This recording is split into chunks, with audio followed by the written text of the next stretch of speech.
Welcome to RPG TV. I am RPG, but this is the Daily Debacle. So, in the Daily Caller, biological man caught in women's YMCA locker room doubles down on comparing self to lynching victim. What? Look at this.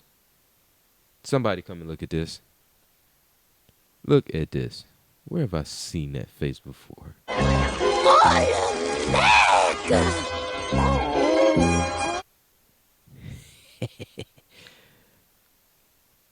Christine Wood, a biological male who identifies as a transgender woman, has once again compared objections to male use of female changing facilities to the lynching of Emmitt Till.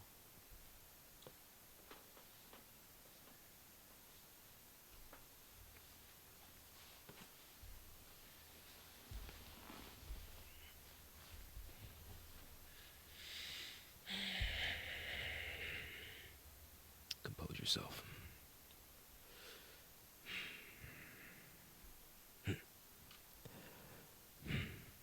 A 17-year-old girl allegedly saw Wood naked in a women's YMCA locker room in December, and her complaint sparked protests over the institution's policies of allowing transgender people to use facilities according to their gender identity. Wood described the experience in a Sunday opt in a San Diego Union Tribune, comparing it to 1955 lynching of 15-year-old Emmitt Till, who was killed by a mob after a white woman accused him of inappropriate behavior. Please understand that the words of a white girl are taken so seriously by our society that they have led to the beating and lynching of people of color, such as Emmitt Till in 1955, and this reality is always in the mind of people of color, Wood wrote. Word. Wood made similar comments in January. I don't know what's in mind of that child, Wood told the Times of San Diego.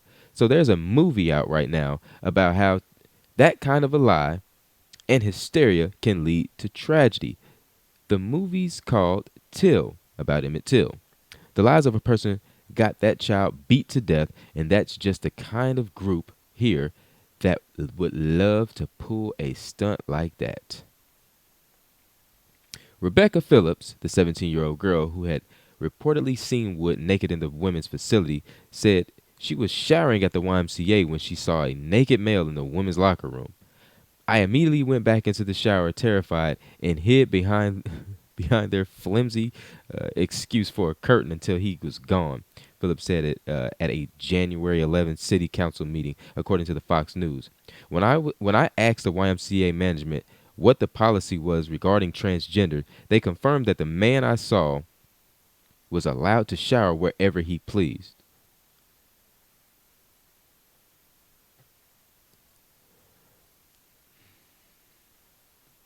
Let me just continue. I'll give my thoughts afterwards. Wood praised the YMCA and members of the community for their support throughout the public blowback over the YMCA incident in the Sunday op. Wood also disputed anatomical claims made by some critics. Wood denies being anatomically male and is said to have undergone vaginoplasty surgery. I don't know if I'm saying that right. I guess it's vaginoplasty surgery. I don't know where the emphasis goes. Anywho, Wood previously sued a different California facility for access to women's locker rooms with the help of American Civil Liberties Union in 2021. Wood had been using male facilities at Crunch Gym for 9 years before adopting a transgender identity and requesting to use the women's facility. The gym rejected that request and Wood sued, eventually winning an undisclosed settlement. Wood did not respond to the Daily Caller News Foundation's request for comment. Okay. So to sum this up, this gentleman right here, who is masquerading as I can't say young, a lady, went into the YMCA locker room whilst a young 17-year-old girl, what they say her name was, Rebecca Phillips or some shit like that, What was her name? Yeah, Rebecca Phillips. She comes out. Is there a video? So yeah, Rebecca Phillips comes out of the shower, sees this gentleman, and goes right back in and tries to hide until this person is gone. You gotta imagine how this makes young ladies feel, man, to see this type of stuff. And we just,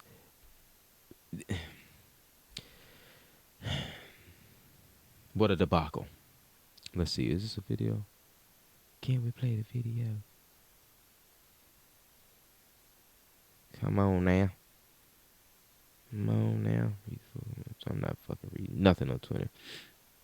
All right. Victory today. Our client, Christine Wood, won a settlement with Crunch Fitness in El Cajon after the gym had refused her to use the women's locker room and restroom, even though it is clearly her right under California.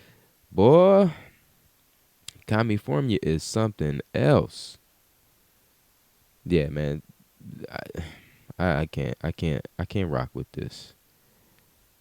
I can't rock with this. I can't get behind it. I just can't do it because I have daughters. I have a wife, and I respect women and their right to privacy. So I cannot get behind this gentleman who wants to be called a who uses, and this is what I don't get about the whole gender identity thing. I was always under the and I don't want to keep getting on the transgenders, but god damn it, you keep up with the debauchery.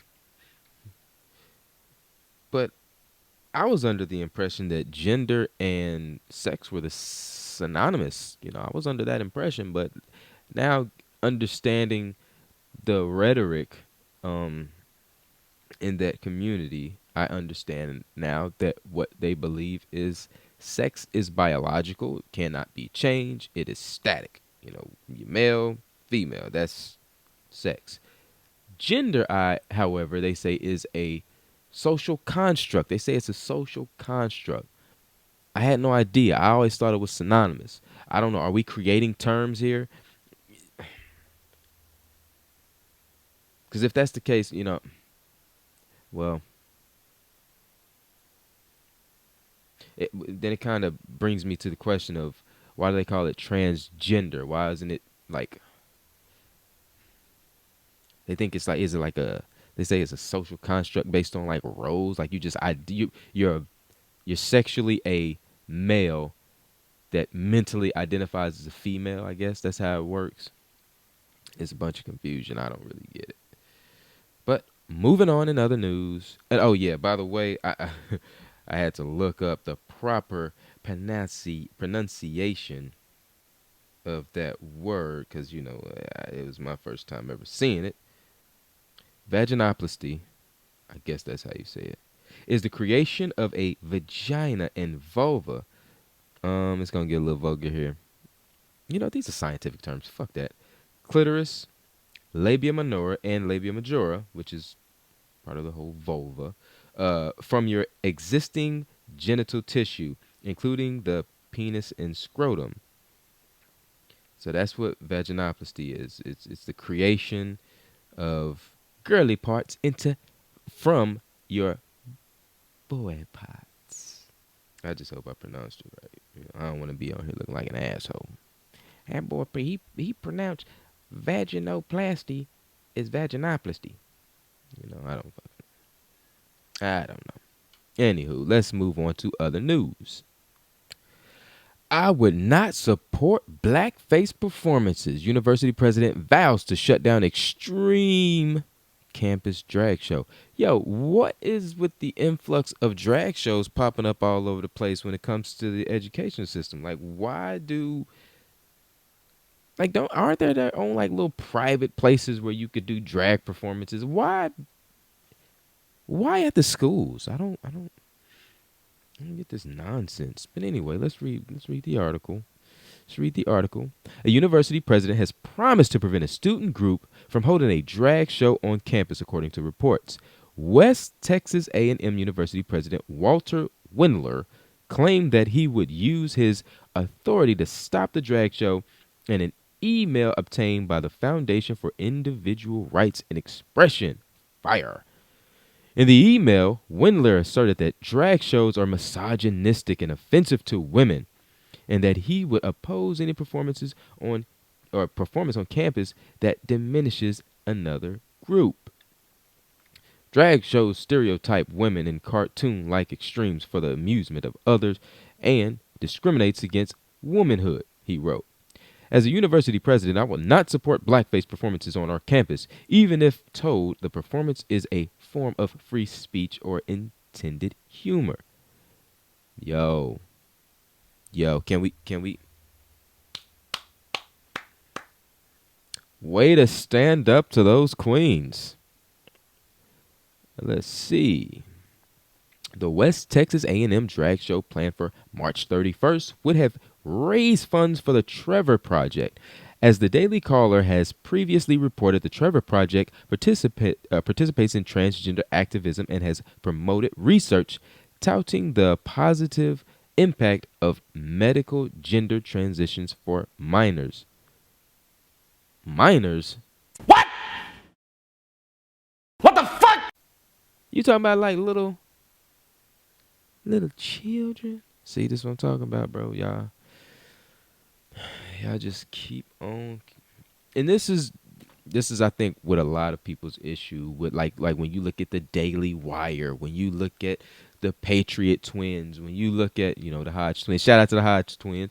When you look at these other conservative mediums or media, Matt Walsh, the reason that they stay coming at you guys is because you guys, you're infringing on the children.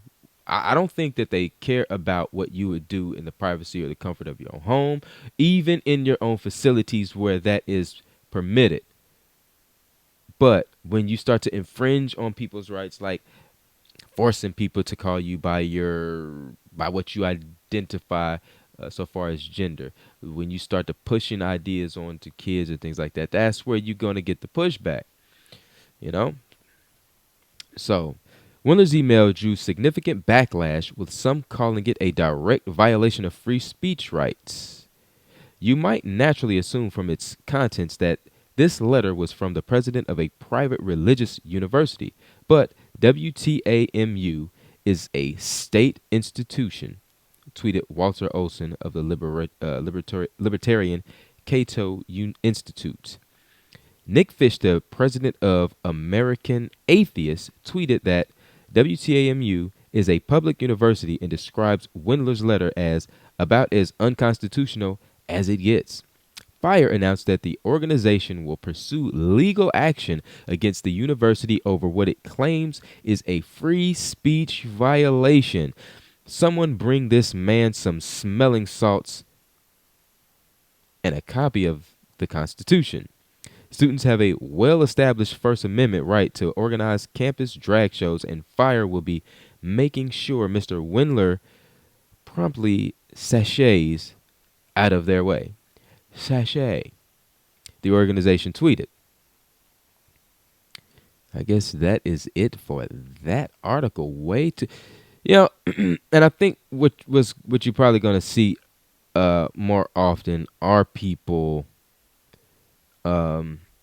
standing up to what they deem is, and look, I'm all for everybody having their freedom of speech, exercising their First Amendment right. Like I said, I just have a problem when it comes to the kids. And another thing is, why must these things be pushed upon our educational institutions? They are institutions of learning.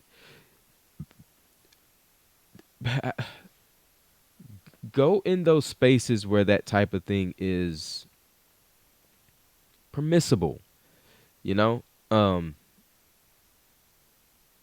I don't think it's appropriate to and unnecessary to just have drag queen shows like on campus. I don't know. It's a little much for me, man. It's a little much for me. But anyway, That is RPG. Like I said, I am rebranding this whole thing. This is the Daily Debacle because every day I look into the news, I see a shit show. So this segment of RPG TV is the Daily Debacle, and that has been the show for the day. We out.